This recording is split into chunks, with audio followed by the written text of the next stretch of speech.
Hello there, I'm Clifford Bates, and I'm going to welcome you to the start of a series I'm hoping to do on Machiavelli, reading Machiavelli. Today, we're on the first episode. We're going to introduce it, start with the Epistle Dedicatory, but give a general introduction. The Prince, Machiavelli, is probably one of the most important classics in Western civilization and political thinking.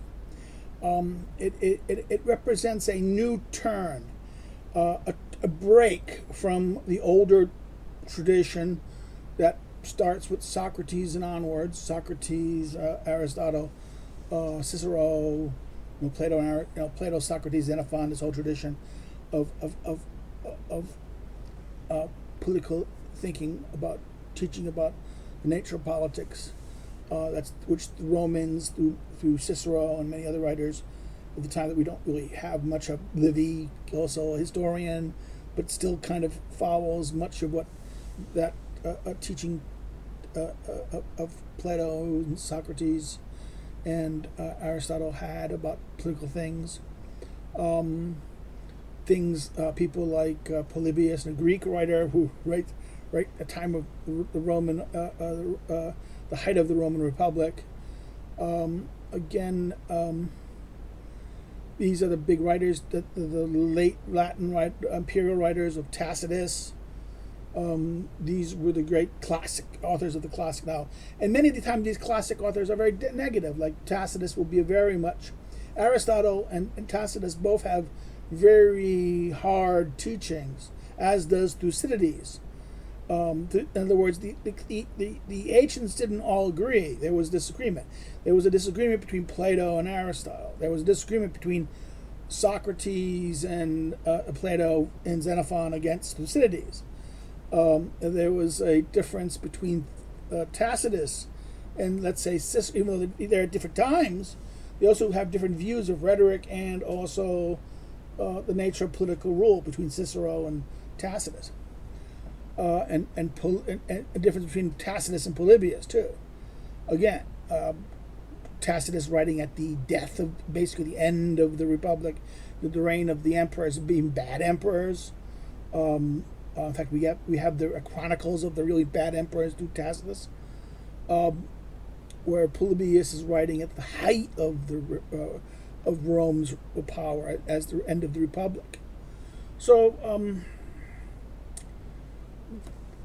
With the Middle Ages was a kind of recovering the Renaissance, and even before that, the early around the 1200s, 1100s, there was this kind of recovery of some Aristotle through Moravic's translation, and kind of returning to political thinking that emerges as the kind of the city republics of northern Italy assert themselves against the emperor. And the tension between the Pope and the Emperor of the 10th and 11th century. A kind of revival of political things, a revival of political things that seemed to have had a sunset at the time of the rise of the Roman Empire. Okay, so therefore, Machiavelli is kind of at a moment where it's a kind of break. And Machiavelli is also important because of how one of the things we could argue for is that Machiavelli is writing his Prince when it was there's elements that was distributed of 1513. The original title is called De Principibus, right, on Principalities. Probably just the first 11 chapters of it, or maybe 10 chapters of it originally. The Prince we have is a little longer. What is so interesting about the Prince in that sense is, from the point of view of the text, he wrote it. Machiavelli was an assistant, one of the 10 of the Florentine Republic. He was a diplomat, part of the soldiers, training the soldiers and foreign relations of the Florentine Republic. He was involved in the Florentine diplomacy with other countries, particularly France and the Papal Court. with the collapse of the Republic, and the restoring of the Medici rulers, Machiavelli himself was arrested. He was arrested and tortured. He was not. The Medici decided he wasn't a threat to that sense. He wasn't really a danger to them in that sense. They put him in house arrest. He lived outside of the city for a time. And, he was no longer having any important role. He tried to do it. What is the prince? The prince is in many ways a gift. He was bored. He was very bored. He was basically a very ambitious political man who liked serving and liked the seats of being a diplomat and being a man of action, a man of political man in the arena, as it said. And his time in exile is very hard on him. And in fact, he's been, the famous letter to Verrilli, which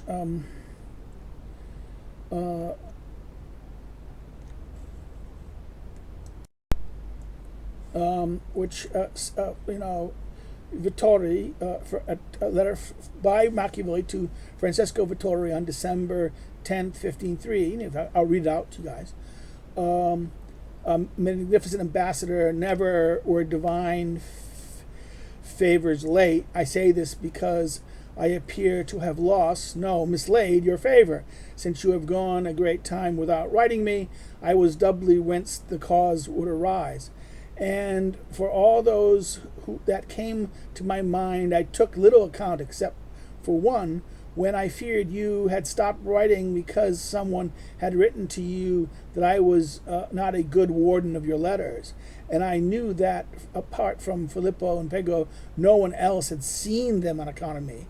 I regained your favor by your last letter of the 23rd of last month. Now, basically, it's talking about complaining about, it's saying that maybe you didn't write to me in a while, and I thought maybe you were afraid that someone I might have not been careful with your letters, but you wrote again that a couple recently.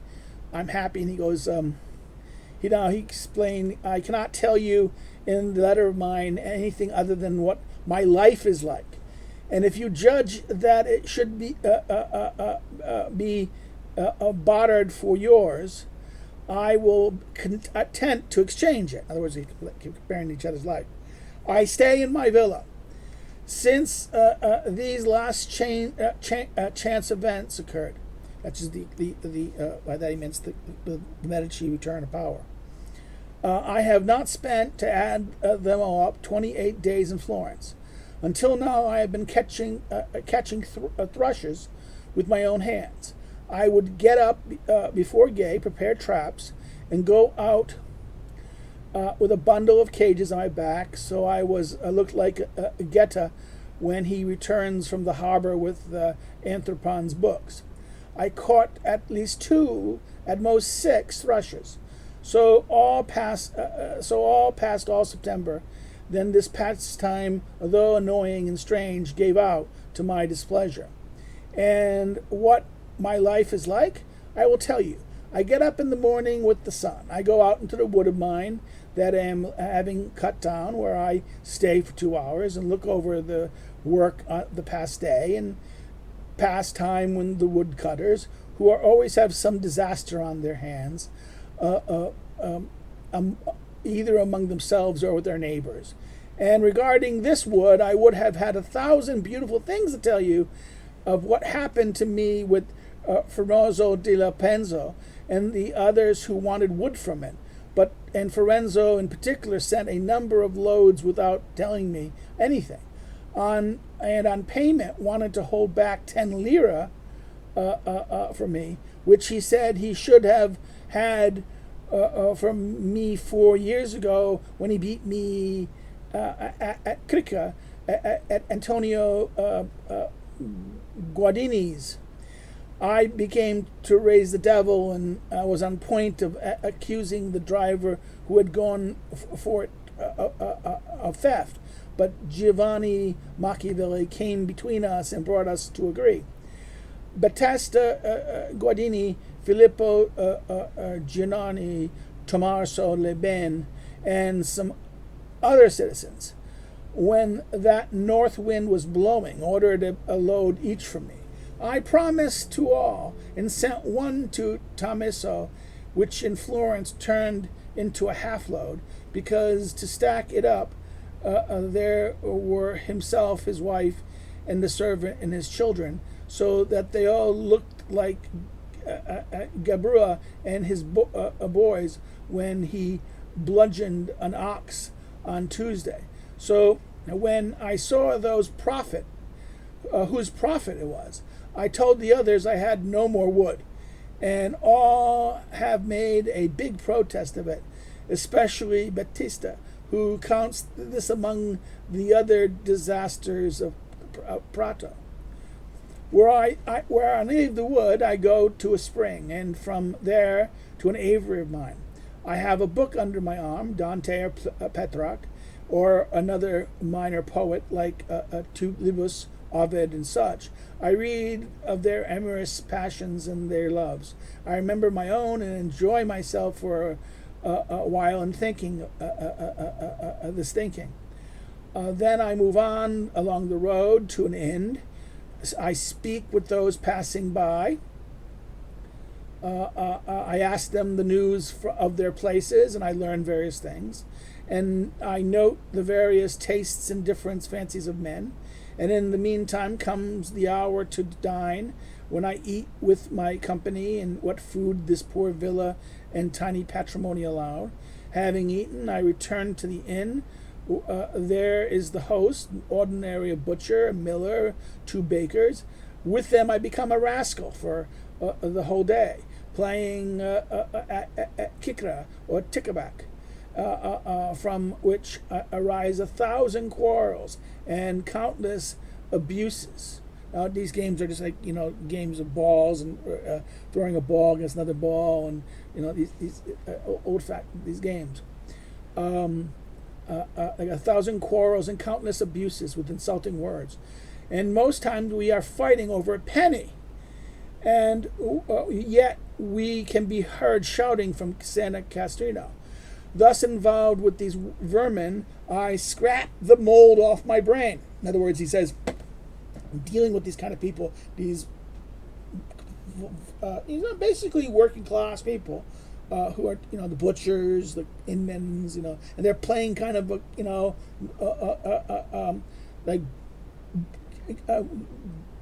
games, little kind of games for fun.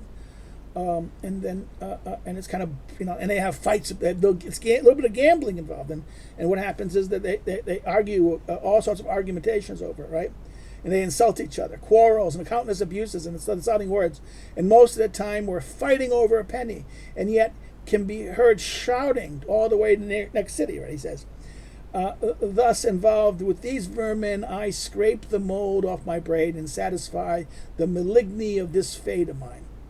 The malignity of fortune, okay? In other words, his fate is to lose power and to suffer this, his mind. So, and as far as I'm contented to be trampled on this path, so as to see if she will be ashamed of it. In other words, fate, fortune, would be ashamed of doing this to me. And evening has come. I return home and go into my study. And at the doors, I take off my clothes of the day, covered with mud and mire. I put on my regal and courtly garments, and decently reclothed, I enter the ancient courts of ancient men, where, received by them lovingly, I feed on the food that is alone mine, and that I was born for.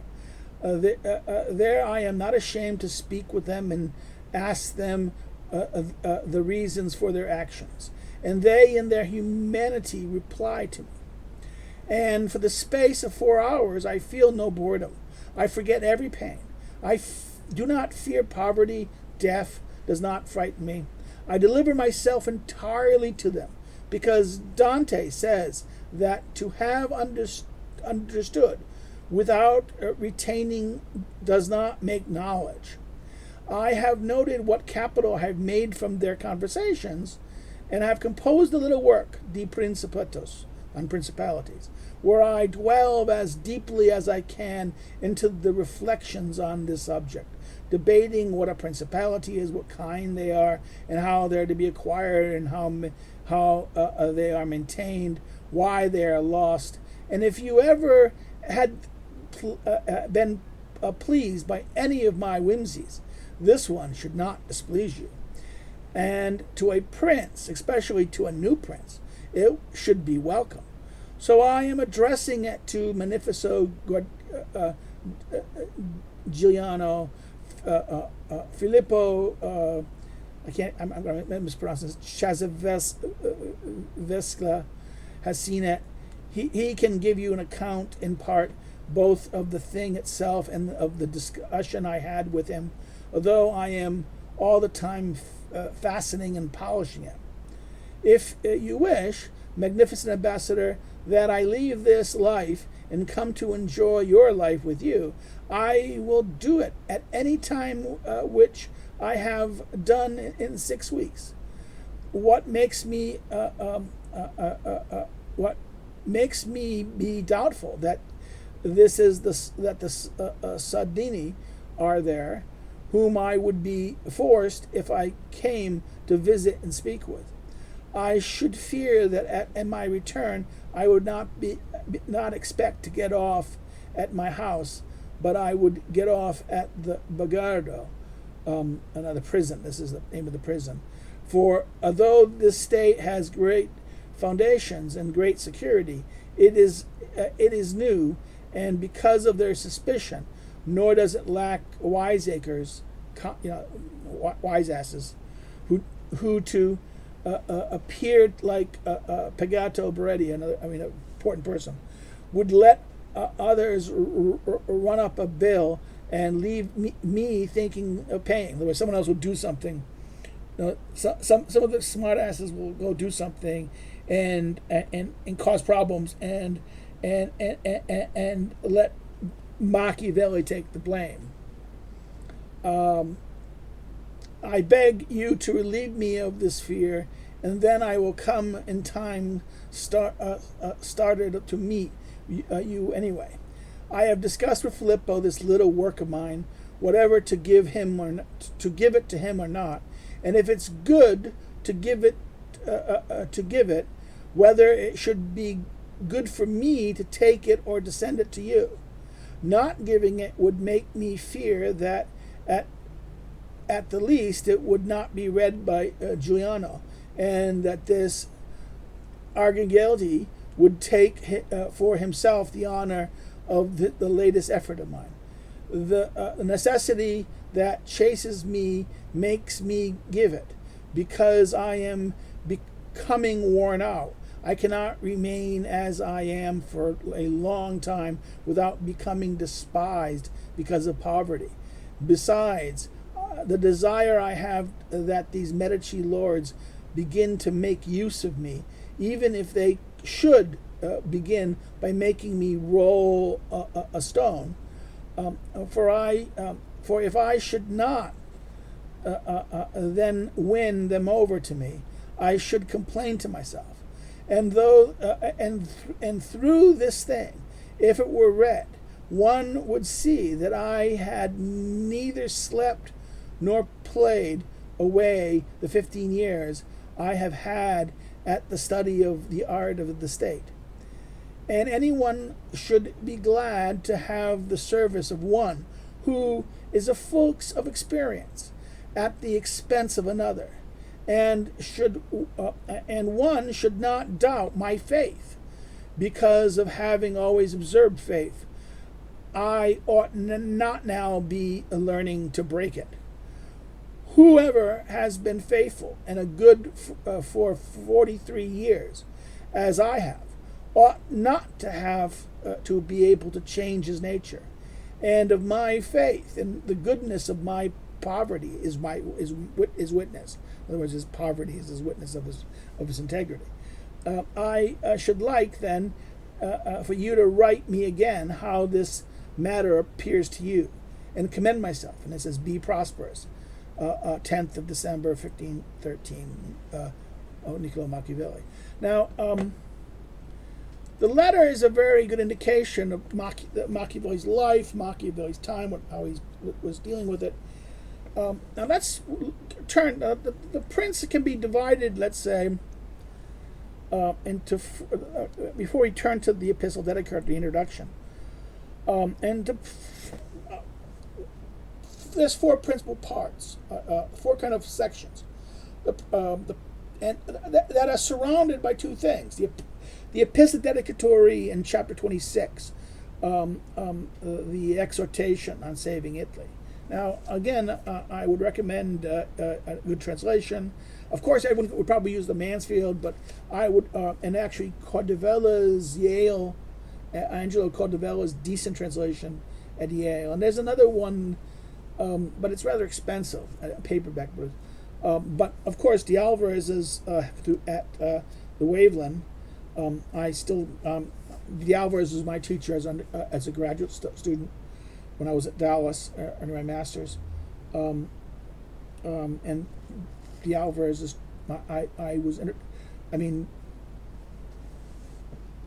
this translation was a revelation, as his course on the Prince I had with him, the course on Machiavelli I had with him. So again, the translation is very good. The Prince is, again, the chapter 26, the end of it. When we get to that, we'll talk about its oddness. Its style is different from the rest of the book.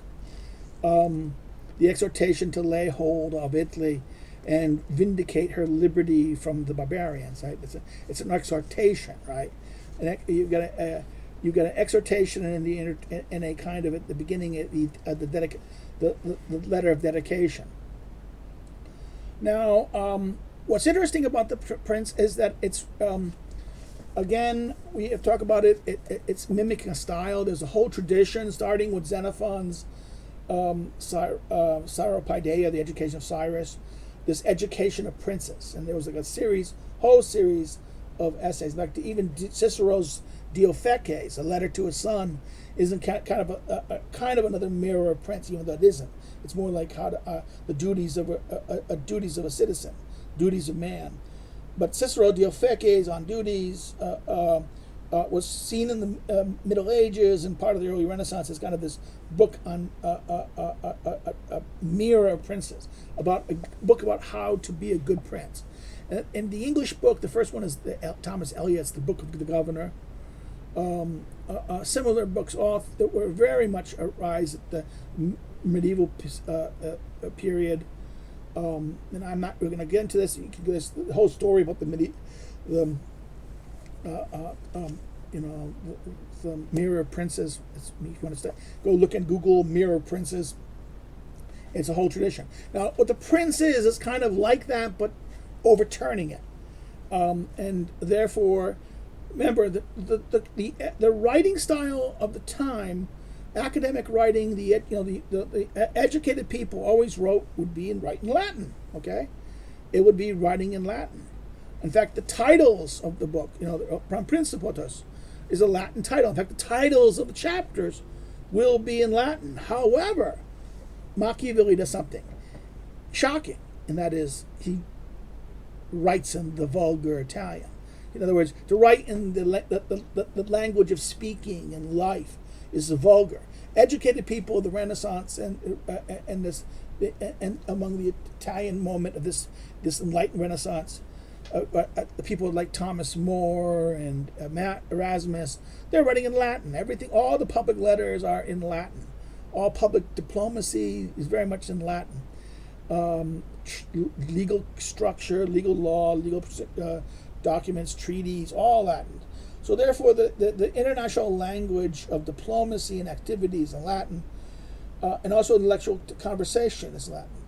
Machiavelli does something very shocking by not writing in Latin. Now, this is not because he's ignorant; he didn't know how to do it. He could do it, but he chose to write. This is the style. Something about the style. It is the desire here is to shock. Machiavelli's Prince is a book that tends to jolt, to shock. He will say things, he will present things and say things here designed so that it will continually shock the reader and get him to look at something new, get a new to fresh it. Now, again, the structure is that the Epistle Dedicatory and the Exhortation surrounds the book. The book begins with a promise titled the Principalities. That is the first 11 books. The first 11 books begins chapters 1 through chapter 11 will give us the Principalities. Now, we'll look at the structure, what happens. In many ways, he will spell. Next chapter, we'll look at that, how he introduces it and what goes on. Next section on 12, chapters 12, was it 12, 13, and 14, if I'm correct? Yeah, 12, 13, and 14. 12, 13, and 14. This is the arms and man. Then, starting with chapter 15 to chapter 19, this is the virtue and the prince, or the character, the prince and the character of the prince, virtue of the prince. Virtue is understood in terms of his character, the character of the man, okay, and the character of the actor in that sense. And then, last but not least, from 20 to 25 is basically the question of prudence in the prince. It is a kind of a situation where Machiavelli is seeing if you've been paying attention. It's just testing your prudence as a reader. So that's the structure of the prince. For us, we have to get this. In our remaining time, let's just go to the Epistle Dedicatory. It's very short. It is composed of 3 paragraphs. It's titled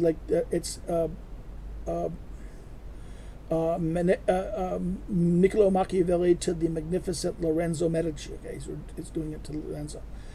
The story about this was given. It was given to Lorenzo. It was supposed to be another Medici, but that Medici kind of died, and Lorenzo was put in charge. So it wasn't really the intended author person. This Lorenzo was kind of a jock, liked hounds and things like this. And the story was that the prince was, when Machiavelli, the book was given to him, someone else just brought a gift of dogs, and Lorenzo immediately paid no attention to the Machiavelli's prince, the book, the gift, this beautifully bounded a gift that Machiavelli gives as his gift, which we'll see what the implication of what is meant by that, what was the real gift. And instead, the shiny thing, the dog, the nice new sparky animal hunting instrument that's gonna, the jock, the rugged bugger jock of the prince, who cares more about going on the hunt and being with the boys, and and all of a sudden one of his friends brings this brand new hunting dogs, and it's like, oh yeah, pay attention to that. And Machiavelli was, this was the kind of symbol of how little attention the prince, the book, Machiavelli's gift got. Now let's start with looking at this thing. 3 paragraphs long. It opens up the prince. It begins to frame to understand the book. He goes, usually, in most cases, now this is wonderful, usually in most cases, those who wish to acquire grace before a prince makes themselves come up to meet him with those things that are among them are held most dear, or that they see delight him the most. Whether one sees them many times being presented with horses, arms, gold cloths, precious stones, and similar ornaments worthy of their greatness. In other words, he's saying people give the powerful and important people great things that reflect their greatness. Not the person giving it, but the greatness of the person receiving the gift, right? And he goes, I desire then to offer myself to your majesty with some testimony to my fidelity, my loyalty, to that magnificence. You, okay, and your family too. That's have not found among my equipment. I have not found anything among my equipment, my things, anything that I hold more dear or so esteem as the knowledge of the actions of great men, learned by me through long experience of modern things and continuous reading of ancient things, which I have, having the great diligence, long reflected upon and examined, and now reduced into a little volume, send to your magnificence. Now, what is he saying here? The prince, is presented in a little book, and this is the different. If you read the prince and the discourses, everyone thinks, well, this is about prince, and discourse is about republics. No. Both of these books, both of them, have everything. Each one has everything Machiavelli knows, both from his experience as a modern statesman and his reading from ancient things. Everything. Both books have everything. What's the difference between the book? It's not because one is written for princes and one is written for republics. No. One is going to be about princes. And yes, he talks about princes mostly and prince things, and he's addressing a prince. But again, it's a question of who's being addressed. The discourses are addressed, if you see the dedicatory letters, they're young men. Young men, where this is addressed to a prince. Young men have time for long discussions. Young men have the luxury and liberty and are not mushed by necessity to kind of hard times. In other words, they have the luxury. They have the time is on their side, so they can have these long discussions. Men of action don't. No time. So therefore, the Prince is written for people who have little time. It is a kind of a TED Talk.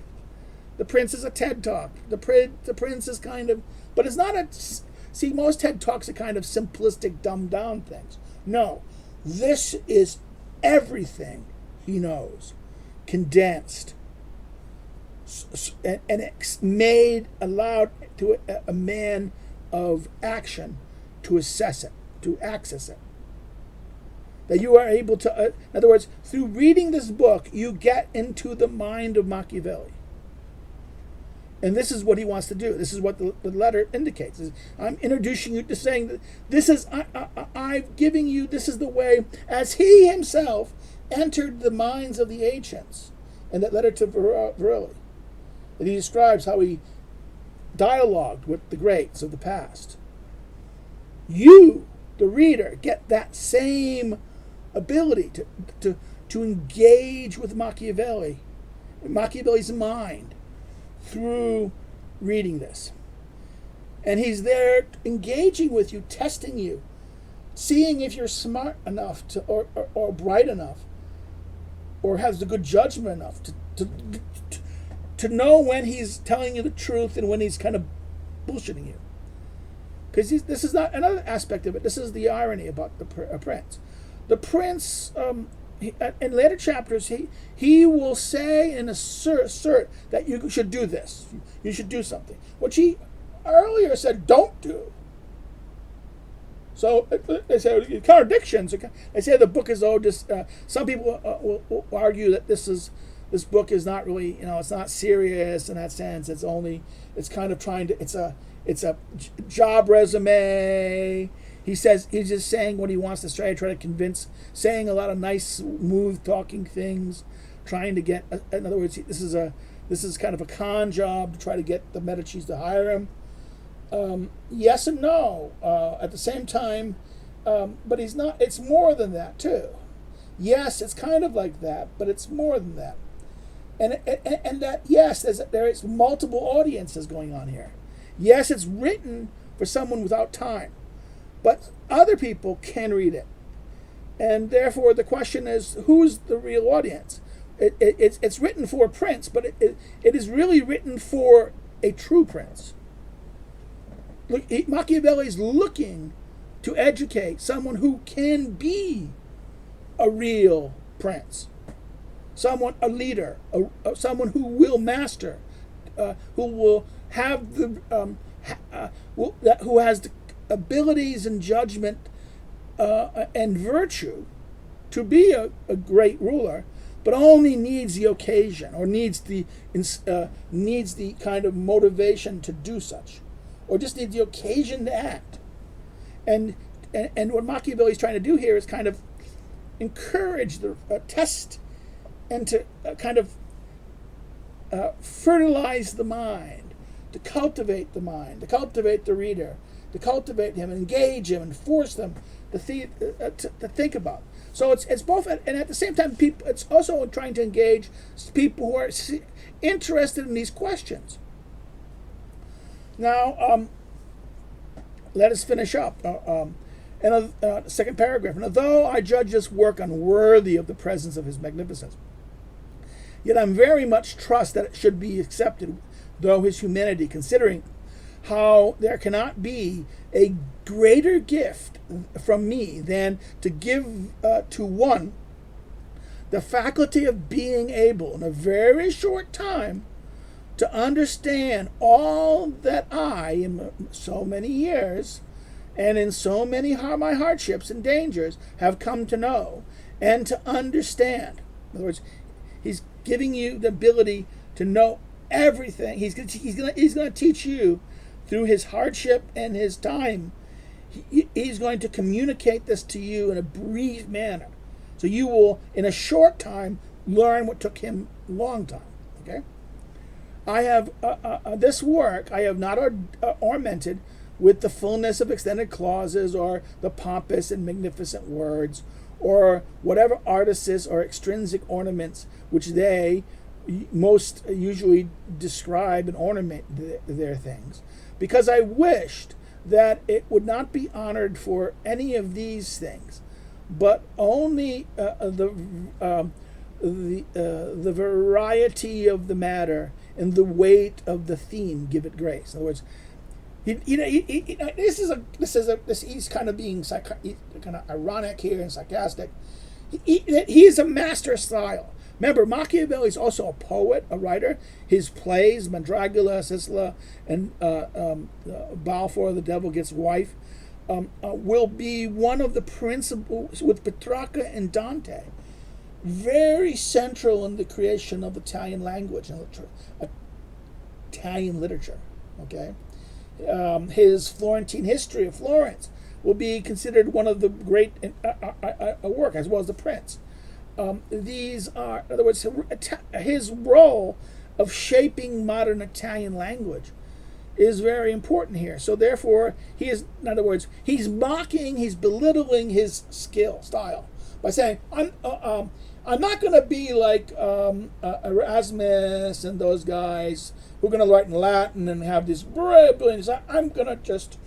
I'm more concerned about the subject and the importance of it. Okay, so there's kind of this mocking of how the poverty of the style, speaking the vulgarity, using the vulgar language, not the elevated language.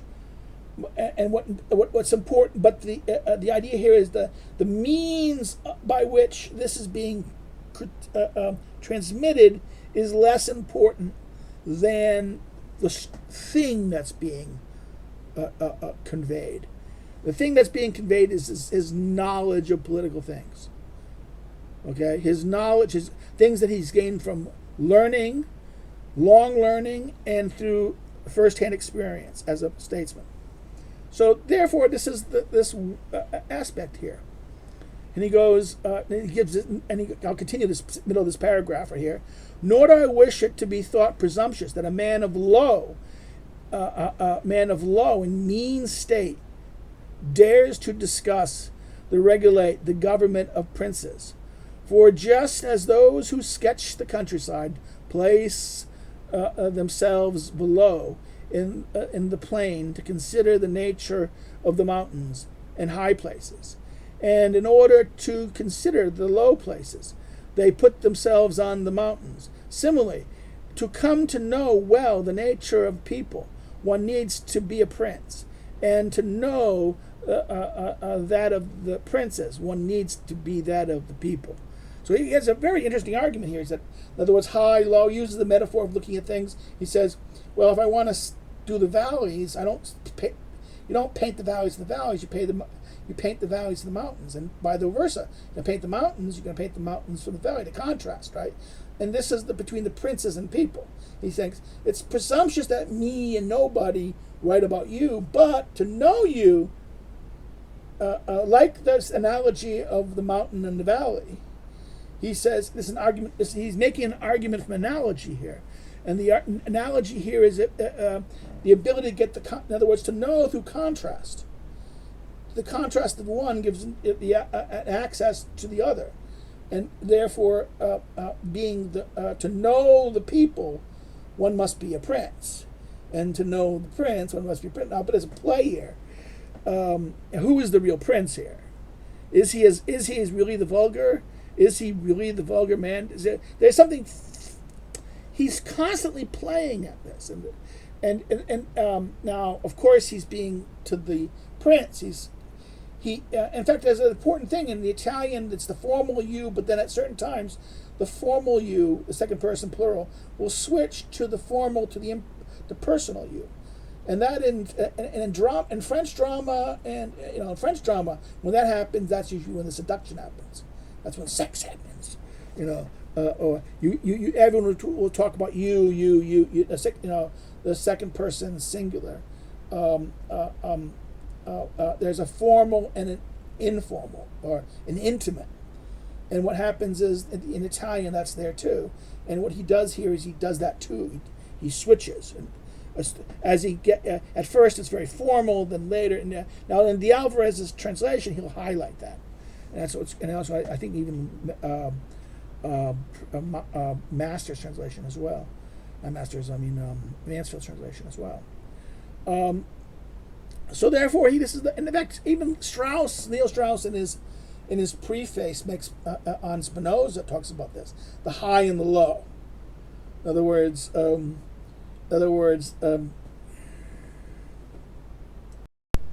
yes, and in the fifth paragraph, in his preface to Spinoza's Critique of Religion, which was a kind of a preface to the New English Translation that he did in the 1960s, and it's kind of an autobiographic thing that for Strauss. He has delight. It's the famous line that Strauss uses, and many students of Strauss point to. It is safer to try to understand the low in light of the high than the high in light of the low. And in doing the latter, one necessarily distorts the high, whereas in doing the former, one does not deprive the low the freedom to reveal itself fully as what it is. Okay, so there's the nice pun that Strauss uses to point about that. In fact, he uses it to deal in a way of talking about German politics in light of the high thing. So if you're going to talk about the low, you want to use the high. And here, Machiavelli is, I'm the low, I'm going to talk about the high through the low. So Strauss is kind of inverting the Machiavellian thing, where Machiavelli wants to emphasize these of the low. And to understand the high, it comes best to understand it through the low. Strauss argues the opposite, but that's because Strauss is doing something completely different. I mentioned that only so we can go back to our conclusion here of the Epistle Dedicatory. And he ends after that discussion about, in order to know the princes, you need to be of the people, right? And then the last paragraph goes, take then your magnificence, this little gift, with the Spirit which I send it, which if it is by his magnificence, with care diligently considered and read.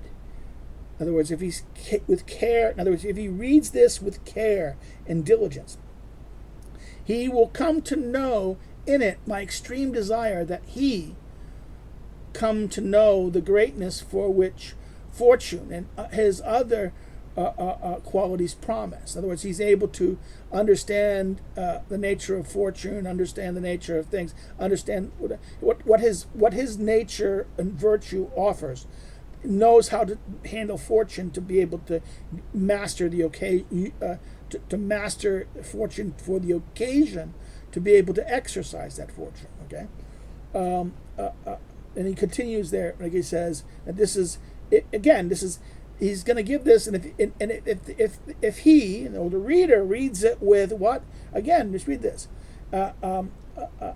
Either with care, diligently considers and reads. Anyone who does that will come to know my extreme desire, that he comes to know that greatness which fortune and his other qualities promise. So, the real reader of the Prince is it the person he give it to, or is he talking about us or some other reader about this? And if your magnificence from the peak of the height will turn his eyes at some time to the low places, he will know how undeservedly I bear a great and continuous malignity of fortune. Now, this is about his conditions. He speaks of his life and what's happened to him as a malignity of fortune. Now, this term malignity of fortune will be repeated in the text and referred, but this is where it ends. Now, I think this is a good place to stop. We've been at 45 minutes and I've talked enough. And I hope this may interest people, and we'll turn to the next one soon. Bye-bye.